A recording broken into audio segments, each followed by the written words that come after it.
परम श्रद्धेय स्वामी सत्यमित्रानंद जी महाराज, उपस्थित आदरणीय महानुभावों एवं सत्संग प्रेमियों, संगीत कला मंदिर ट्रस्ट एवं संगीत कला मंदिर के तत्वावधान में आयोजित इस प्रवचन सत्र में मैं आप सबका हार्दिक स्वागत करता हूं एवं परम श्रद्धेय स्वामी जी महाराज के चरणों में प्रणति निवेदन करते हुए इनके प्रति हम सबका हार्दिक आभार प्रकट करता हूं, जिन्होंने हमारे सादर निमंत्रण पर इस आयोजन के लिए आज यहां पधारने की कृपा की। परम श्रद्धेय स्वामी जी महाराज भारत माता मंदिर हरिद्वार के संस्थापक अध्यक्ष एवं निवर्तमान जगतगुरु शंकराचार्य होने के साथ अपने विलक्षण चिंतन एवं विराट कृतित्व के माध्यम से राष्ट्रीय चेतना एवं सांस्कृतिक पुनर्जागरण का जो कार्य कर रहे हैं वह सचमुच अद्भुत है। स्वतंत्र भारत के इतिहास में आपका यह कर्मठ योगदान सदैव स्वर्णाक्षरों में लिखा जाएगा। हमारे लिए यह एक अत्यंत आनंद का सुयोग है कि आपके समान तपस्वी, शास्त्रज्ञ, आध्यात्मविद, संत एवं मनीषी के ज्ञान का श्रवण करने एवं उसे ग्रहण करने का एक और सुअवसर हमें आज प्राप्त हुआ है। विगत जनवरी माह में अपने 1 वर्ष के मौन व्रत के पूर्ण होने के तुरंत पश्चात आपने इस अनुष्ठान के लिए यहां पधारने की जो स्वीकृति प्रदान की, वह संगीत कला मंदिर परिवार के प्रति आपके विशेष स्नेह का परिचायक है। हमारी ईश्वर से प्रार्थना है कि आपको सदैव स्वस्थ रखें एवं दीर्घायुष्य प्रदान करें, ताकि हम सब आपसे निरंतर ज्ञानोपदेश प्राप्त कर अपने जीवन को समृद्ध कर सकें। वेदों में ऋषियों ने 3 कांड माने हैं, कर्म, ज्ञान और उपासना। इन तीनों की मीमांसा के लिए 3 प्रकार के दर्शन शास्त्रों का प्रणयन हुआ है। इन दर्शन शास्त्रों में उपासना मीमांसा के लिए जो 3 दर्शन ग्रंथ उपलब्ध हैं, उनमें नारद भक्ति सूत्र न केवल अधिक लोकप्रिय है, बल्कि अपनी विलक्षण पद्धति शैली के कारण अधिक बोधगम्य एवं ललित माना जाता है। सृष्टिकर्ता ब्रह्मा जी के मानस पुत्र एवं भगवान नारायण के परम शिष्य देवर्षि नारद द्वारा प्रतिपादित इस महान दर्शन ग्रंथ में भक्ति के उद्गम और आदर्श, निर्वाह और आश्रय की अभूतपूर्व एवं विलक्षण मीमांसा की गई है। 84 सूत्रों से अलंकृत भक्ति दर्शन के इस महान ग्रंथ के माध्यम से भक्ति के सार तत्वों का निरूपण करने आज हमारे बीच परम श्रद्धेय स्वामी जी महाराज विराजमान हैं। यह हमारे लिए एक अत्यंत आनंद का सुयोग है। इसके पहले कि मैं परम श्रद्धेय स्वामी जी महाराज से इस प्रवचन सत्र का शुभारंभ करने की प्रार्थना करूं, आप सभी सुधी श्रोताओं से निवेदन करना चाहूंगा कि पूर्व नियोजित कार्यक्रम के अनुरूप परम आदरणीय स्वामी प्रज्ञा भारती जी कुछ अपरिहार्य कारणवश आज यहां उपस्थित नहीं हो सकी। इसका हमें खेद है।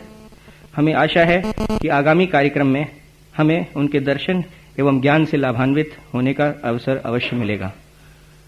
अब मैं परम श्रद्धेय स्वामी जी महाराज के चरणों में एक बार पुनः प्रणति निवेदन करते हुए उनसे अनुरोध करता हूं कि इस प्रवचन सत्र का शुभारंभ करें।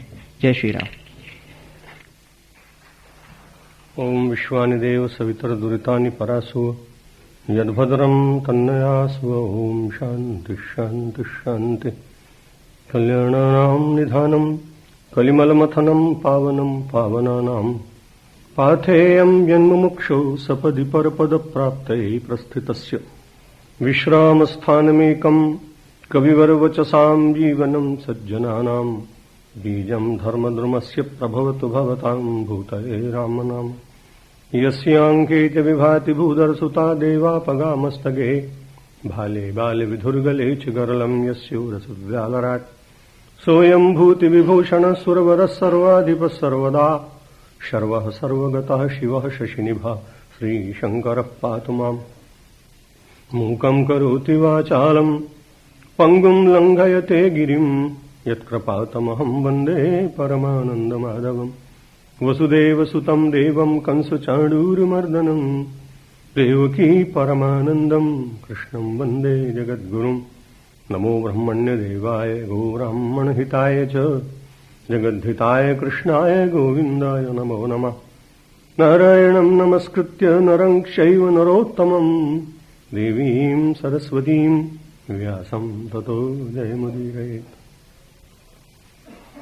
परम सम्माननीय, परम उदार, संत सेवी, राष्ट्र की अनेक सांस्कृतिक गतिविधियों के संचालक माननीय श्री वी के बाबू बिरला जी, माननीय सरला बिरला जी, संगीत कला मंदिर के सभी ट्रस्टीगण, आदरणीय श्री बिन्नानी जी, श्रीकांत जी, उपस्थित सभी श्रोता बंधुओं और मातृशक्ति, एक बार पुनः इस पवित्र स्थान पर आप सबको संबोधित करने के लिए परमेश्वर की प्रेरणा से समुपस्थित हो रहा हूं।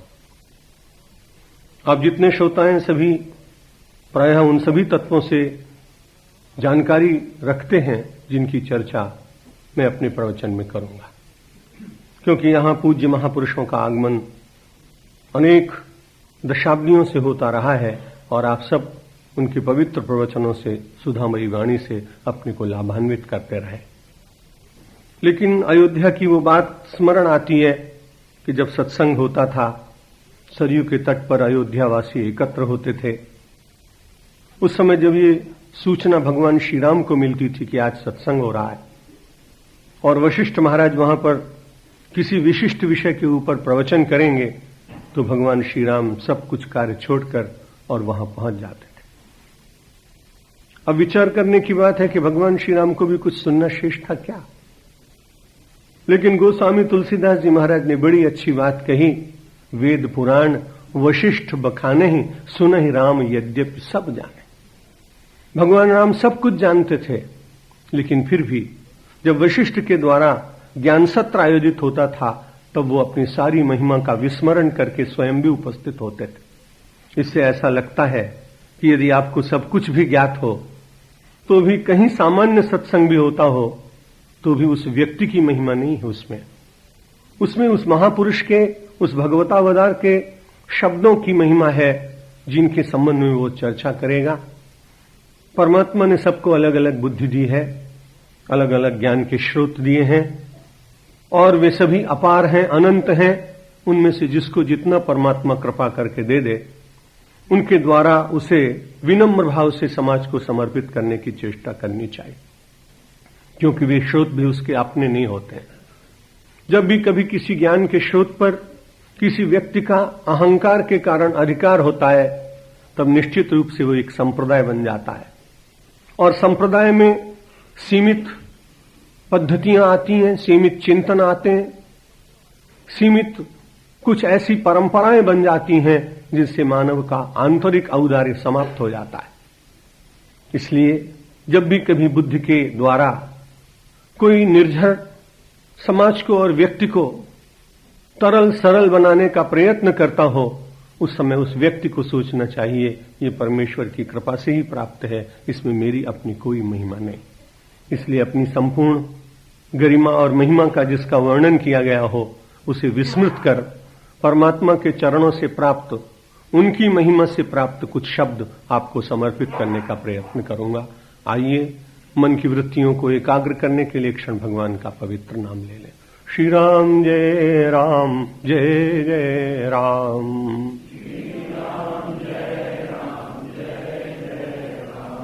श्री राम जय राम, जय जय राम।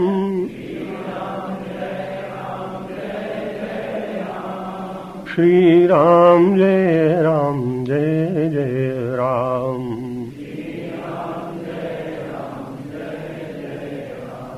श्री राम जय राम, जय जय राम।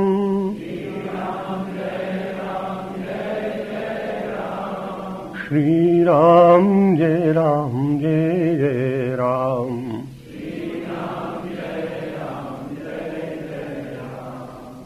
देवर्षि नारद के द्वारा भक्ति सूत्रों का व्याख्यान मनुष्य की महिमा का बहुत बड़ा गुणगान है,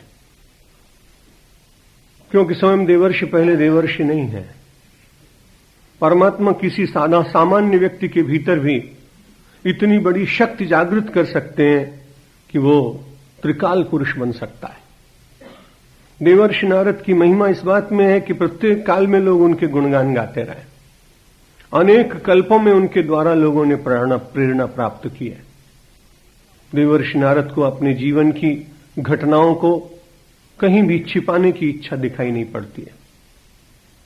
सामान्य व्यक्ति कभी जब असामान्य हो जाता है तब कई बार उसकी ये चेष्टा होती है कि उसके पूर्व जीवन की बात कोई न जान पाए तो अच्छी बात।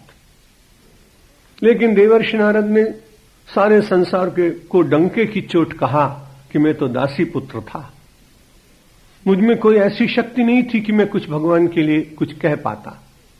लेकिन निरंतर अपनी उस भौतिक दैन्य अवस्था में, विपन्न अवस्था में, और मुझे इतना बड़ा आशीर्वाद मिल गया सत्संग के द्वारा कि मैं भ्रमण करते करते भगवान के कुछ तत्व की जानकारी प्राप्त कर सका। अनेक आश्रमों में भ्रमण किया है।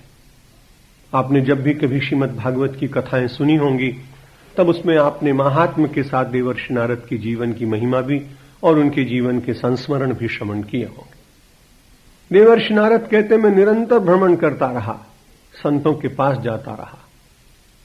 संतों के पास जाने से लौकिक कोई वस्तु मिल पाएगी ये कहना बहुत कठिन है, क्योंकि लौकिक पदार्थों की प्राप्ति जब भी कभी होती है अपनी ही प्रारब्ध की रेखाओं के द्वारा हुआ करती है। लेकिन सत्संग में जाने से व्यक्ति को जो कुछ मिलता है वो प्रारब्ध से न भी मिल पाए तो सत्संग से उससे भी अधिक मूल्यवान वस्तु मिल जाती।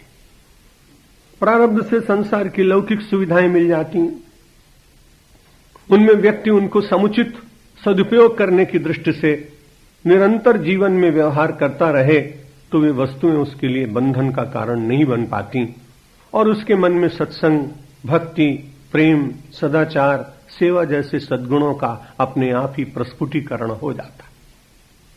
जो लोग उन सुविधाओं को ही जीवन का सत्य मानकर उसे स्वीकार करते हैं वे धीरे धीरे उन्हीं सुविधाओं का जीवन का सत्य मानने के कारण व्यसन में अपने जीवन को जटिल कर देते हैं और व्यसनों से जुड़ा हुआ जीवन, संपन्नता के बीच में रहता हुआ वो जीवन यदि व्यसनों का अभ्यासी हो जाए तो निश्चित रूप से अपने जीवन का ही पराभव स्वयं ही प्राप्त कराता है। इसलिए मनुष्य को बहुत विचार करना चाहिए कि जो कुछ हमें बहुत प्रयत्न करने से नहीं मिलता और साधारण प्रयत्न से मिल जाता है वो प्रारब्ध की किसी रेखा की अनुकूलता के कारण ऐसा होता है।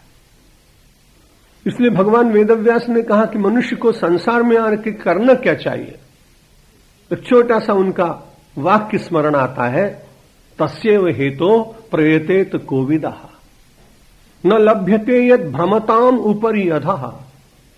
कोविद व्यक्ति को, ज्ञानी व्यक्ति को, विचारवान व्यक्ति को प्रयत्न करना चाहिए। लेकिन काहे के लिए प्रयत्न करना चाहिए? तस्यैव, उस परमात्मा की कृपा प्राप्त करने के लिए प्रयत्न करना चाहिए, क्योंकि वो कृपा मनुष्य को बहुत जल्दी मिलती नहीं है। वैसे तो सबके ऊपर परमात्मा की कृपा है, लेकिन कृपा की सतत अनुभूति ये बहुत कम लोगों को हो पाती। यदि परमात्मा की सतत कृपा की अनुभूति मुझे और आपको होती रहे तो आप विचार करिए कि सुख और दुख का अनुभव कौन करेगा। जब सुख और दुख के झकोरों में हम हिला दिए जाते हैं, स्पंदित कर दिए जाते हैं, जकड़ लिए जाते हैं, तब मानना चाहिए कि उन क्षणों में हम परमात्मा की सतत अनुभूति की कृपा से वंचित हुए। यदि प्रत्येक परिस्थिति में परमात्मा की कृपा के अवलोकन का अभ्यास जीव का हो जाए तो उसे संसार में कोई विषादग्रस्त कर ही नहीं सकता। लेकिन मनुष्य है इसलिए विषाद भी आएगा, अवसाद भी आएगा, प्रसाद भी आएगा। प्रसाद, अवसाद और विषाद के बीच में भी रहते हुए मनुष्य को तस्यैव हेतो प्रयतेत, बार बार अपने को संभालते हुए और परमात्मा की कृपा की ओर निरंतर गतिमान जीवन को स्वीकार करने का यत्न करना चाहिए। न लभ्यते यद भ्रमताम उपरि अधः।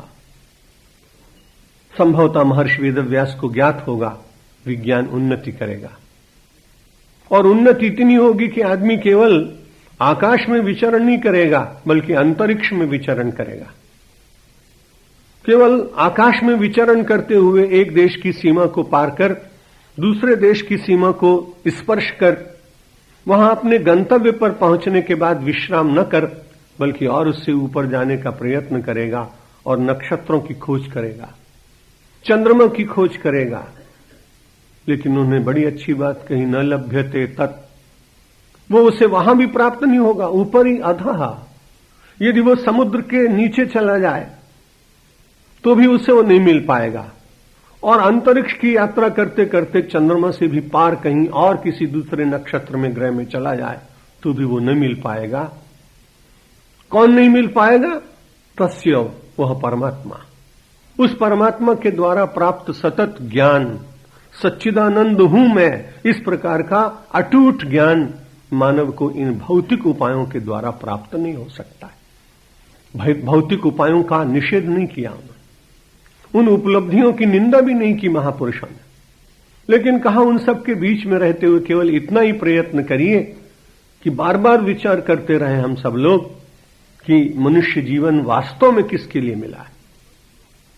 और यदि ये विचार करेंगे तो उसके बाद ऐसा लगेगा कि जिससे हम निश्चित हुए हैं उसी की पहचान, उसी के साथ तदाकार होने के लिए, तादात्म्य स्थापित करने के लिए, एकीकृत होने के लिए, उसके स्वरूप को निज स्वरूप में ही अवलोकन करने के लिए हम सब लोग संसार में प्रेषित किए गए हैं। ऐसा चिंतन शताब्दियों से इस देश में प्रत्येक आचार्य ने, चाहे वो किसी भी द्वैत हो, अद्वैत हो, विशिष्टाद्वैत हो, शुद्धाद्वैत हो, निर्गुण निराकारवादी हो, कबीर पंथी हो, इन सभी महापुरुषों ने इस सत्य को कभी नकारा नहीं। एक ऐसे ही महापुरुष भगवतावतार ब्रह्मा जी के मानस पुत्र, परमात्मा नारायण की परम कृपा पात्र सखा तुल्य देवर्षि नारद कहते मैं बहुत साधारण सा व्यक्ति था, लेकिन परमात्मा की बड़ी कृपा हुई कि मुझे निरंतर सत्संग में रुचि जगी। और जब जब कभी मैं संतों के बीच में बैठता तो मुझे ऐसा लगता कि जीवन की यही क्षण सार्थक है। जीवन में बहुत स्थानों पर आप सार्थकता अनुभव करते होंगे, लेकिन वो बहुत क्षणिक होती है। लेकिन जब भी कभी आपको सत्संग में रसानुभूति हुई होगी, ध्यान में रसानुभूति हुई होगी, स्वाध्याय में रसानुभूति हुई होगी, पदार्थों से रहित होकर अपने ही भीतर के किसी आनंद स्रोत में स्नान करते हुए अनुभूति हुई होगी, वह लौकिक पदार्थों के सुख की अपेक्षा अधिक दीर्घकालीन होगी। यह आपका स्वयं का सबका अनुभव होगा, क्योंकि जो अध्यात्म के मार्ग पर चलते हैं और थोड़ी भी साधना करते हैं उनका सबका अनुभव ऐसा होता है। नहीं तो आप देखें कि अनेक स्थानों पर बड़ी असुविधाओं को स्वीकार करते हुए लोग सत्संग करने के लिए जाते हैं। संपन्न लोग जाते हैं, कई कई मास तक रहते हैं। जब उनसे पूछा जाता है कि अपनी सारी सुख सुविधा की अपेक्षा आप यहां 1-2 मास रह रहे हैं, इसमें आपको कुछ विशिष्ट अनुभव होता है क्या? तब वो ये कहते हैं कि जगत के सुखों के बीच में रहते हुए भी जब कभी इन क्षेत्रों में आते हैं और सत्संग में अधिक समय लगाते हैं, तब ये ज्यादा आनंद देता है अपेक्षाकृत उन स्थानों के, उन सुखों के, उन वस्तुओं के द्वारा जहां हम रहा करते हैं।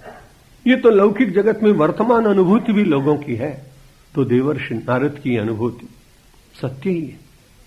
गोस्वामी जी महाराज कहते हैं क्योंकि और कहीं से वो मिलता नहीं। सभी को आपको चौपाई याद है, वो बिनु सत्संग विवेक न होई, राम कृपा बिनु सुलभ न सोई। बिना सत्संग के विवेक की प्राप्ति नहीं होती। देवर्षि नारद ने बिल्कुल अच्छी तरह से समझ लिया है, मन में धारणा बना ली है कि मुझे इस विवेक की प्राप्ति सत्संग के द्वारा होगी। और भोजन की भी व्यवस्था नहीं। वर्तमान काल के लोग अच्छे ही होंगे जो सारे देश में से गरीबी हटाने का 50 वर्ष से प्रयत्न कर रहे हैं और हट नहीं रहे।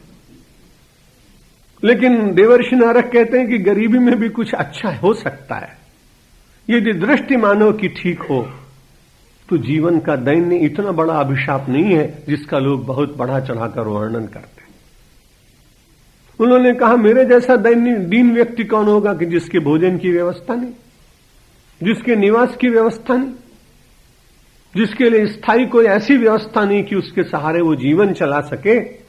लेकिन मेरे जैसा भाग्यशाली कौन होगा कि मुझे अनेक स्थानों पर जाकर सत्संग करने का अवसर मिला। और उसके साथ ही बड़ा लाभ ये हुआ कि जब महात्मा कभी भोजन कर लेते और मुझे अपने सामने बैठा हुआ देखते तो मुझे शीत प्रसाद दे देते। संतों के उच्छिष्ट को व्रज भाषा में व्रज क्षेत्र में शीत प्रसाद कहा जाता, और वो अपने हाथ से उठाकर कुछ प्रसाद दे देते और मेरा जैसा दीन व्यक्ति उसे ग्रहण करके मन में अनुभव करता कि इनकी तपश्चर्या के द्वारा जो स्पर्श किया हुआ ये प्रसाद है, ये मेरे अंतर के तमस को नष्ट कर देगा, मेरे अंतर के अंधकार को नष्ट करेगा। मन की विचारधारा ही तो है। एक व्यक्ति किसी महापुरुष के द्वारा प्राप्त प्रसाद को इस दृष्टि से ग्रहण करता है कि इससे मेरे जीवन के सारे दोष नष्ट हो जाएंगे, कल्मशों का परिहार हो जाएगा, पाप क्षीण हो जाएंगे, मेरा अंतःकरण शुद्ध हो जाएगा, मैं वास्तव में मनुष्य जीवन की सार्थकता क्या है इस बात को समझने की सामर्थ्य प्राप्त कर सकूंगा। बड़ी छोटी सी घटनाएं होती हैं। चावल वही होता है, लेकिन जगन्नाथपुरी के चावल की महिमा किसी रेस्टोरेंट के चावल के बराबर नहीं दी जा सकती। हो सकती है वहां बहुत अच्छा केसर डालकर बना हुआ हो, बहुत अच्छे पात्र में बनाया गया हो, बहुत अच्छे पाचक ने बनाया हो, और सारे संसार में सबसे अच्छा कोई बासमती हो और वही बना हो, तो भी क्या जगन्नाथ जी के भात की तुलना वो हो सकती? महिमा की बात है कि हम सब लोग कैसे उसे ग्रहण करते हैं, किसी वस्तु को, किसी घटना को, किसी क्रिया को, किसी वस्तु को।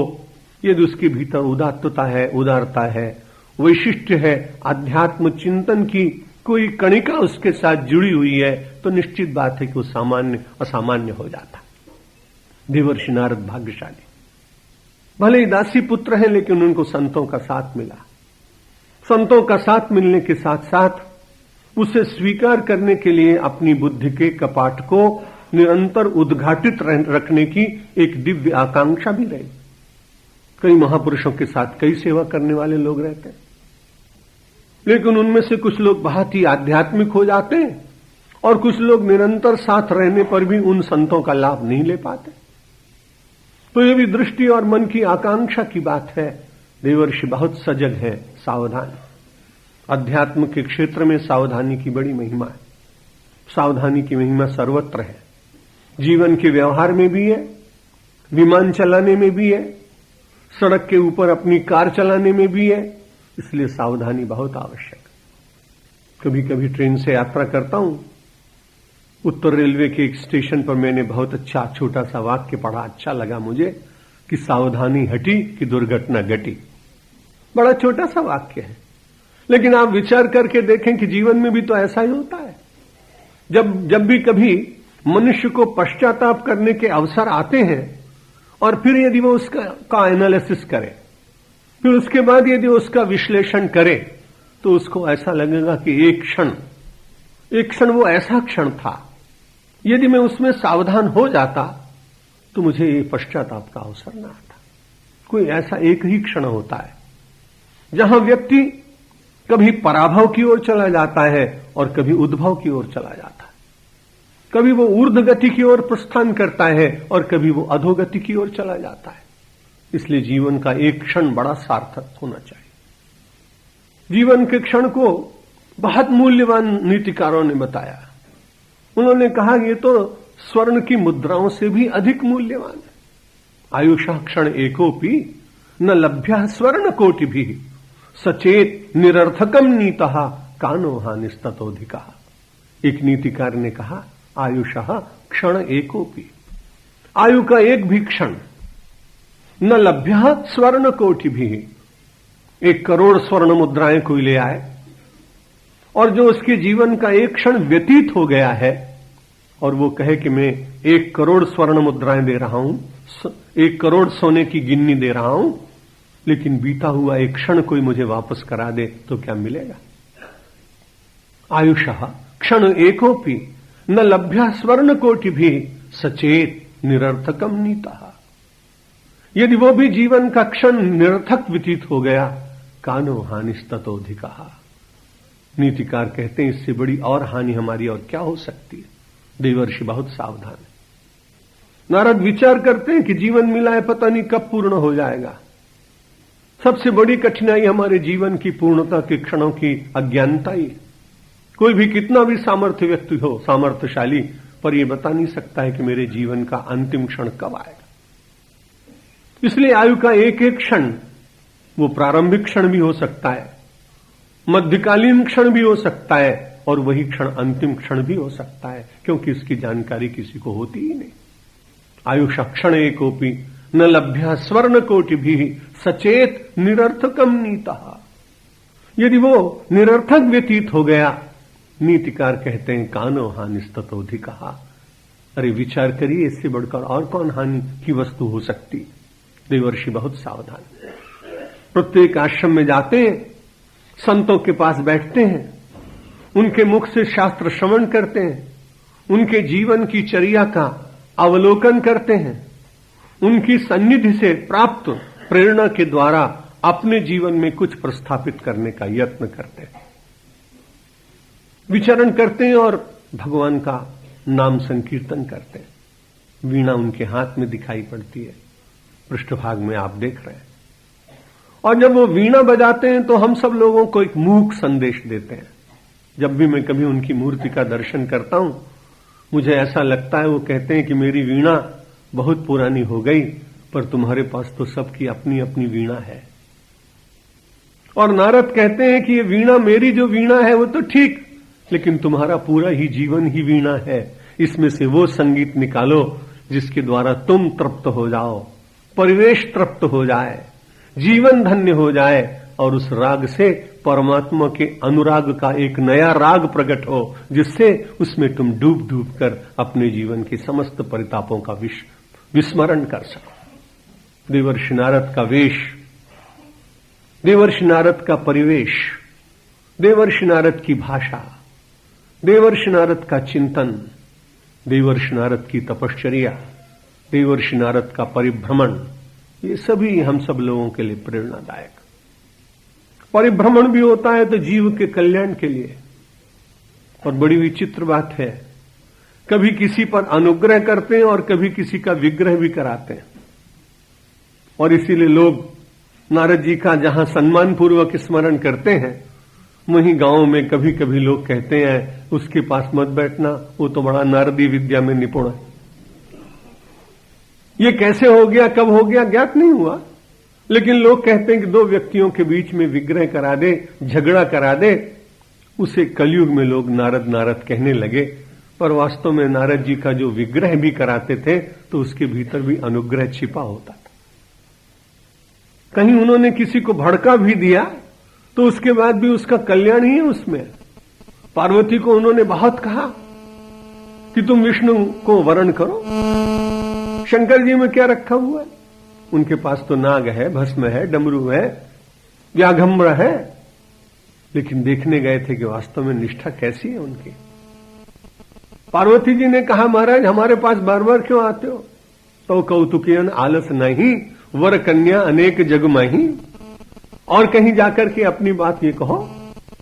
और जब जब कभी देवर्षि विष्णु की वंदना करते हैं पार्वती के सामने, तब पार्वती के मन का जो धैर्य है और सुदृढ़ होता है और तपश्चर्या में और अधिक मन लग जाता है। उनको तपश्चर्या में अधिक प्रवृत्त कराने की दृष्टि से वो विष्णु की महिमा का वर्णन करते हैं। भगवान शंकर का वो परित्याग कर दे, ऐसा भाव नहीं है। और वो बड़े प्रेम से पार्वती जी कह देती हैं कि बिल्कुल ठीक बात है आप जो कहते हैं, शंकर में वो सारे गुण नहीं होंगे, लेकिन मेरी अपनी कठिनाई, जाकर मन रम जाहि सन ताहि सन काम। जिसका मन जिसके साथ रम जाता है उसको उसी से काम। मैंने तो आराध्य के रूप में शंकर का वर्ण करने का मन में संकल्प कर लिया है, इसलिए नारद आप बहुत पूज्य हैं, लेकिन आपकी बात का प्रभाव मेरे ऊपर नहीं पड़ेगा। बहुत प्रसन्न होते हैं। देवर्षि नारद साधक के मन को टटोल कर परमात्मा तक उसकी पीड़ा को पहुंचाने का ऐसा अद्भुत कार्य करते हैं जो संसार में कोई नहीं कर सकता। नारद जी जब देखते हैं कि भक्त विह्वल हो रहा है, तब भगवान को जाकर कहते हैं आपको करुणा नहीं आती? वो छटपटा रहा है आपके दर्शन करने के लिए, आप विगलित नहीं होते? देवर्षि नारद के इस प्रस्ताव को भगवान स्वीकार करते हैं और अनेक भक्तों को दर्शन देकर उन्हें कृतार्थ करते हैं। इसलिए देवर्षि नारद का आध्यात्मिक क्षेत्र में भक्तों के ऊपर करुणा करने का जो दिव्य इतिहास है वो तो अविस्मरणीय। परिभ्रमण करते हैं, जो प्रचारक है उसको निरंतर परिव्राजक रहना चाहिए। परिव्राजक रहने से उसमें दोष बहुत कम आते हैं, और इसलिए कहा जाता है कि साधु को निरंतर बहते पानी की तरह से भ्रमण करते रहना चाहिए। बहता पानी चलता साधु कभी न गंदला होए, क्योंकि फिर उसकी किसी के साथ बहुत आसक्ति नहीं हो सकती, वो किसी के साथ प्रीति पालन नहीं कर सकता है, और वो निरंतर भ्रमण करते रहेगा तो उसे नए नए व्यक्ति, नया क्षेत्र, नया कार्यक्रम, नई योजनाएं, नया चिंतन मिलने के कारण उसके जीवन में नूतनता बनी रहती। देवर्षि नारद का जीवन नित्य नूतन जीवन। नूतनता व्यक्ति को बहुत प्रिय है और वो रमणीयता है जिसे साहित्यकारों ने कहा क्षणे क्षणे यन्नवतामुपैति तदेव रूपम रमणीयताया। रमणीयता क्या है? सौंदर्य क्या है? उसका वर्णन साहित्यकारों ने कहा क्षणे क्षणे यन्नवतामुपैति। प्रत्येक क्षण में जो नवीनता प्रदान करता है वही वास्तव में वो सौंदर्य है, अबाधित सौंदर्य। आप में से कितने ही, और खासतौर से बाबूजी तो हिमालय के प्रति बहुत प्रेम। कितनी बार यात्राएं कर चुके हैं, फिर भी यात्रा करने का उनके मन में मन रहता। वो हिमालय में क्या है, जब भी कभी आप जाएंगे उसमें नूतनता ही दिखती है। प्रत्येक बार आपने किसी निर्झर का दर्शन किया हो, लेकिन जब आप दूसरी बार जाएंगे तो उस झरने में कुछ आपको नवीनता दिखाई पड़ेगी।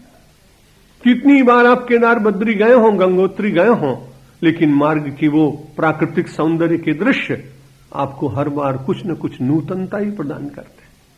इसलिए प्रकृति निरंतर अपने को नूतन रखने के लिए अनेक बार अपने वस्त्रों को उतारती है। पतझड़ आ जाता है, पल्लव विहीन हो जाती है और वसंत में फिर नूतनता आ जाती।